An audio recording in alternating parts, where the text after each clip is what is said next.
Hi, everybody. My name's Jason. I'm good. I'm Jaden. I'm Eli. And we are the Yahuwah and the Torah channel, and we thank you guys very much for being a part of our little tiny family out in this middle of a little jungle. It's a big jungle, actually. And we are the people who believe that the laws, statutes, and commandments that are found in the first 5 books of Scriptures are good for all times, for all dates, for all locations, for all people, for all creed. There has never been an expiration date to them. There has never been they are expired. Like there are, like people say, the laws of our Creator are no more, that Jesus nailed them to the cross. Jesus fulfilled them so that we don't have to keep them anymore.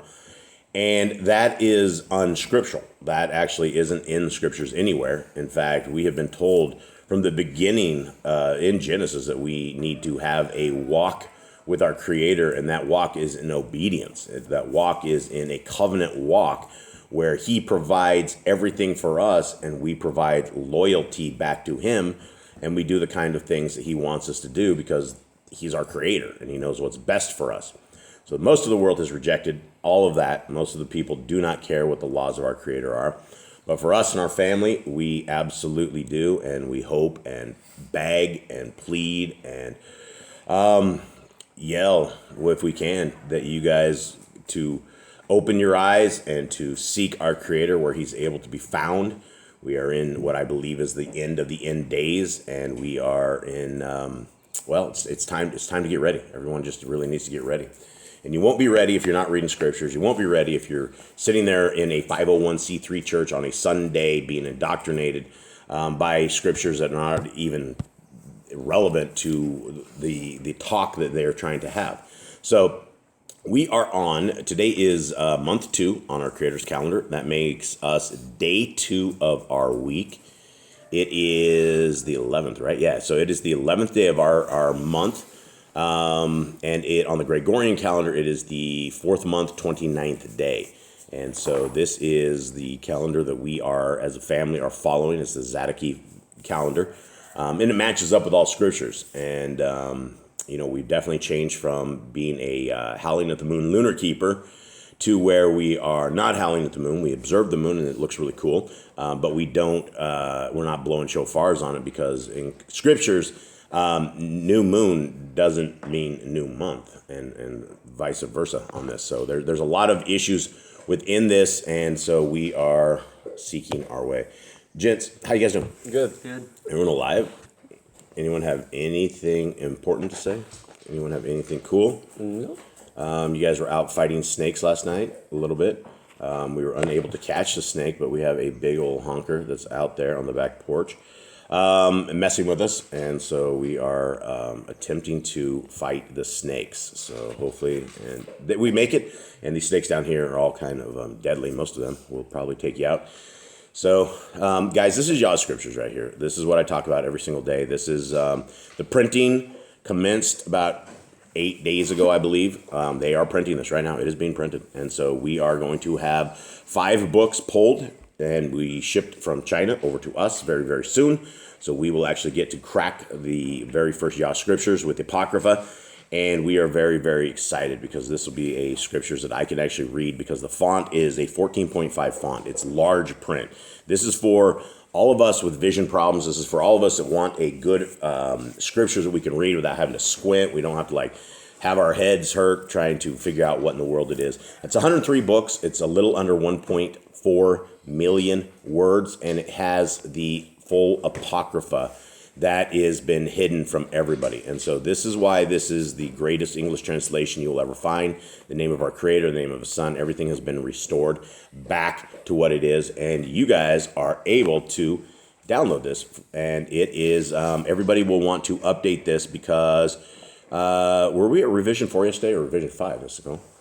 You had 5, now you have 6. Mine still says 5. You don't download it.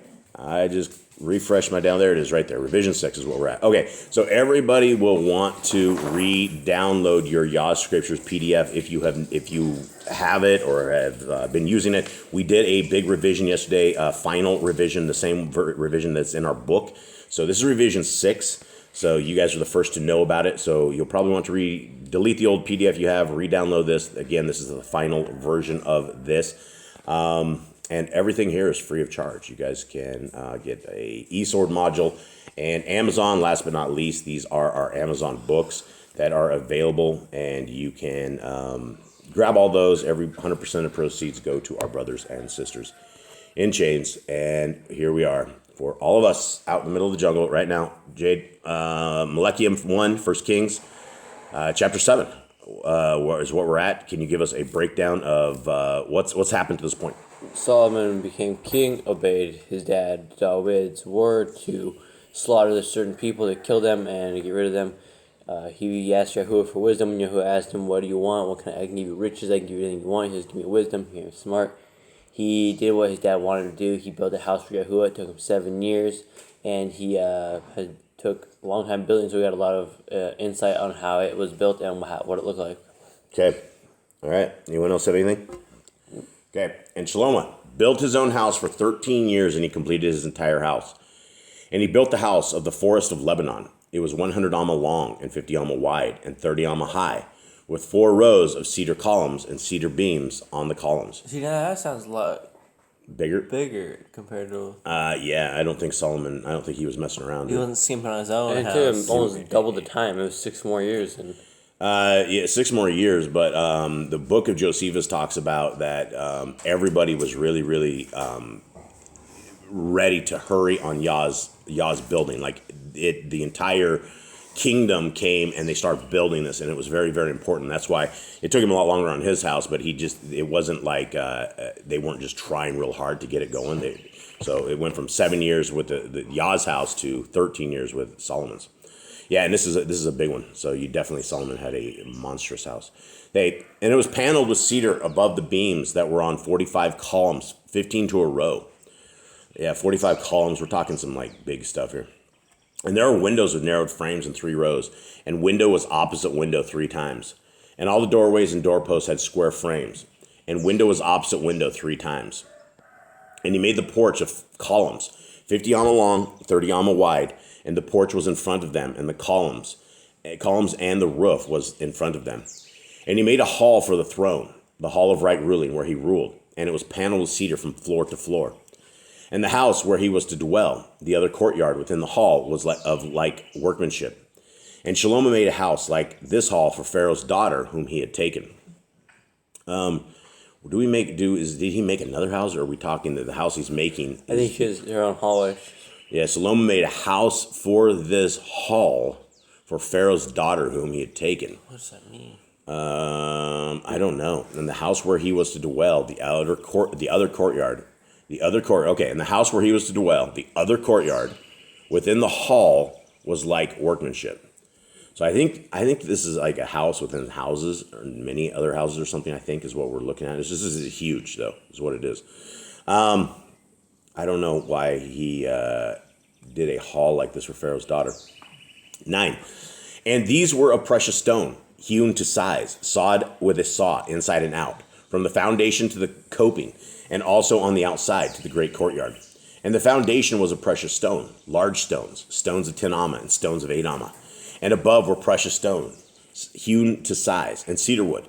So the great courtyard all around had 3 rows of hewn stone and a row of cedar beams, as was the inner courtyard of the house of Yahuwah and the porch of the house. And Sovereign Shlomo sent and brought Kiram from Zor. He was the son of a widow from the tribe of Naphtali, and his father was a man of Zor, a bronze worker. And he was filled with wisdom and understanding and skill in working with all kinds of bronze work. So he came to Sovereign Shlomo and did all his work. And he cast 2 columns of bronze, each one 18 amma high, and a line of 12 amma measured the circumference of each. 12 amma, the circumference. I mean, we're talking, these columns he's making are huge, because he's talking the circumference of each, which is the roundabout, was 12 amma. These are really large, round things. I mean, it'd probably be the size of this table here, is my thinking on this it's ship. bigger than that. Yeah, probably bigger than that, because Like 3 each foot. amma is 18 inches, right? Yeah. Isn't it 17.5, Eli? Yep. So we're talking 18 amma in the circumference, or 12 amma measured the circumference of each. So that's 12 times 17, which is going to be like, 30. what, 280 or something? This is a lot. Okay, so anyway, these are absolutely huge. Okay, 16. And he made 2 capitals of cast bronze to put on top of the columns. The height of one capital was 5 amma, and the height of the other capital was 5 amma. A lattice network with wreaths of chainwork. For the capitals which were on top of the columns, 7 chains for one capital and 7 for the other capital. I don't know what these capitals are. I don't even know what where exactly he's done with this thing. Whatever it is, He's doing too much. there's a lot. Yeah, there's just a tremendous amount of stuff on that. Okay, let's go into 18. And he made the columns and 2 rows of pomegranates above the network all around to cover the capitals that were on top. And so he did for the other capital. And the capitals that were on top of the columns in the hall were in the shape of lilies, 4 amma. Jade, why don't you look in somewhere, see if you can find from 1 Kings 7 what a capital is. What are we talking about? Okay, 20. And there were capitals also above on the 2 columns, by the bulge which was next to the network. And the pomegranates were 200 in rows on each of the capitals all around. And he put up the columns by the porch of the Haykal. And he put up the column on the right and called its name Yakin. And he put up the column on the left and called its name Boaz. And on the top of the columns was lily work. Thus the work of columns was completed. And for those who do not know, Freemasonry has these same 2 pillars, right? Columns. When you look at the Freemasons and their occultish signs and symbols and things like this, it very much looks very clear that Solomon was obviously some sort of Freemason when he was doing this stuff. And I mean, this may surprise folks, but it shouldn't surprise you because this guy was doing incantations. He was doing like spell casting. This guy was a wizard. He was a sorcerer is what Solomon was. And so as great as he may have been or anything of the sort, he was very evil in the eyes of Yah. So from Okay. what I can tell, a capital is like the thing that the kind of the design on top of the pillar, kind of like that. Okay, so what we're looking at, yeah, so it looks like from at the top of the pillar, and I can't show you guys this, but when you are at the top, it widens out to where there's supports that can sit on top of it. I think that's what that It is. has funny designs. Yeah, it has funny designs all over it. So yeah, it's just like the top piece of the pillar is what that is. Okay, 22. And on top of the columns was lily work. Thus the work of the columns was completed. And he made the sea of cast metal, 10 amma from one rim to the other, round all about, and 5 amma high, and a line of 30 amma measured all around it. So this is like some massive decor that he's putting out here, right? The sea of cast metal, we're literally talking a sea of cast metal, right? He's making this thing that looks like an ocean or something. And it's just incredible with what this design looks like. Okay, and below its rim were ornaments all around, 10 to an amma, all the way around the sea. The ornaments were cast in 2 rows when it was cast. It stood on 12 oxen, 3 facing north, and 3 facing west, and 3 facing south, and 3 facing east. And the sea was put up on them, and all their back parts were inward. Okay, so is everyone understanding what this thing is, right? It's like a big, I think this thing is a big round bowl, and then they have a whole bunch of oxen on 4 sides, and then they set the bowl on top of this thing, and then that's the sea. And so they have the basically the oxen carrying the sea on their back, I think is what this is saying. Man, he's gone crazy with designs. Yeah, he's rich. Okay, and it was a topach thick, and its rim was shaped like the rim of a cup, like a lily blossom. It held 2,000 baths. I don't know exactly what a bath is per se. It says in the back. Does it say in the back? Okay, so let's look and see what 2,000 baths are. And yeah, I don't know. We're in South America. They don't have baths here. They have showers. They don't have a bathtub like you guys are all used to. 6 gallons. 6 for 1 bath. 6 gallons is 1 bath. Mm-hmm. How many did it say? How many baths did it say? 1,000. Where does it say it held 2,000 baths? So how much is it? 6. That'd be 12. How many gallons was it? 6 gallons per bath. 6 gallons per bath. So we're talking 12,000 12,000. gallons. Wow, 12,000 gallons of water on this his sea, and so I guess he really need all this? Do he really need this? I don't know, but he actually literally made a sea in his house, right? He made a like a little tiny ocean in there. Now the thing was, I I don't know if any of that stuff ever gets algae in it. I mean, somebody's going to have to clean this water out at some point. I don't think He has some servants. He's obviously got it. Yeah. All right, 27. And he made 10 stands of bronze. Each stand was 4 amma long and 4 amma wide and 3 amma high. And this is how the stands were made. They had side panels, and the side panels were between frames. And on the side panels that were between the frames were lions, oxen, and cherubim, and a pedestal on the frame. Below the lions and oxen were wreaths of beaten work. And each stand had 4 bronze wheels and axles of bronze, and its 4 feet had supports. Under the basin were cast supports beside each wreath. And its opening, inside the crown, at the top was 1 amma, and the opening was round, like the work of the pedestal, 1.5 amma. And also on the opening were engravings, but the side panels were square, not round. And the 4 wheels were under the side panels, and the axles of the wheels were joined to the stand, and the height of a wheel was 1.5 amma. And the wheels were made like chariot wheels. Their axle pins and their rims and their spokes and their hubs were all cast. And there were 4 supports at the 4 corners of each stand. Its supports were of the stand itself. And on the top of the stand, 0.5 amma in height, round all about. And on the top of the stand, its flanges and its side panels were the same. And the plates of its phalanges and its side panels he engraved cherubim, lions, and palm trees, according to the clear space on each, with wreaths all around. He made the 10 stands like this. All of them were of 1 mold, 1 measure, and 1 shape. And he made 10 basins of bronze. Each basin contained 40 baths, and each basin was 4 amma, 1 basin on each of the 10 stands. And he put 5 stands on the right side of the house, and 5 on the left side of the house. And he put the sea on the right side of the house to the east, facing the south. And Kiram made the pots and the shovels and the bowls. And Kiram completed doing all the work that he was going to do for sovereign Shlomo on the house of Yahuwah. The 2 columns and the bowl-shaped capitals that were on top of the columns, and the 2 networks covering the 2 bowl-shaped capitals that were on top of the columns, and the 400 pomegranates for the 2 networks, 2 rows of pomegranates for each network to cover the 2 bowl-shaped capitals that were on top of the columns, and the 10 stands, and the 10 basins on the stands, and the 1 sea, and 12 oxen under the sea, and the pots, and the shovels, and the bowls, and all these utensils which Kiram made for sovereign Shlomo for the house of Yahuwah were of polished bronze.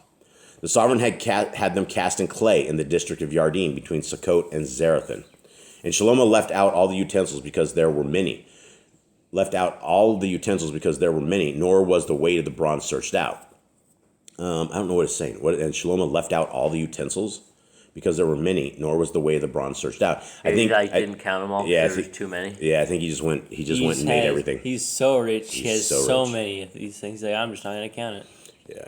Okay, 48. So Shlomo made all the utensils for the house of Yahuwah, the altar of gold and the table of gold on which was the showbread, and the lampstands of refined gold, 5 on the right side and 5 on the left in front of the speaking place, with the flowers and the lamps and the snuffers of gold, and the basins and the snuffers and the bowls and the ladles and the fire holders of refined gold, and the hinges of gold, both for the doors of the inner house, the most Kodesh place, and for the doors of the house of the Haikal. Thus, all the work which sovereign Shlomo had done for the house of Yahuwah was completed. And Shlomo brought in the Kodesh items of his father David, the silver and the gold and the utensils, and he put them in the treasuries of the house of Yahuwah. Now, does this seem out of order to anyone? Why is he did his house 7 years, and now he's building all of his house, and then it goes off, and it starts talking about all the stuff they made for the house of Yah. That should have been made, 7 years? Maybe there was other accessories added afterwards. Maybe. Yeah, I don't know. What do you guys make of this chapter? I think Solomon had a little too much. Yeah, he's a little extravagant, huh? It's like greedy. He's greedy. I don't know. I don't. David never lived like that. I mean, he had the king's court and the palace and everything, but yeah, well, this is a crazy sized house. Solomon was the child of a very, very rich king. He didn't have to deal with any wars. He was never losing his money like David was, always having to take his people to war. And so he had unlimited funds. And it's unfortunate that he became super, super evil, because he could have really, really been an amazing king for all of Israel. But it is because of this dude that he ruins all the bloodline, right? It's all over because of the actions and the deeds of Shlomo. So anyway, that is that. We hope that you guys have a wonderful week. We definitely won't be on tomorrow morning, but we will catch you more than likely on third day or fourth day? It's Wednesday. Fourth day. Fourth day. Wednesday is fourth day. I hate saying that word. I'm trying to not say that, but that's when we will see you guys again. So thank you very much. We love you all. Have a good day. All right. Shalom.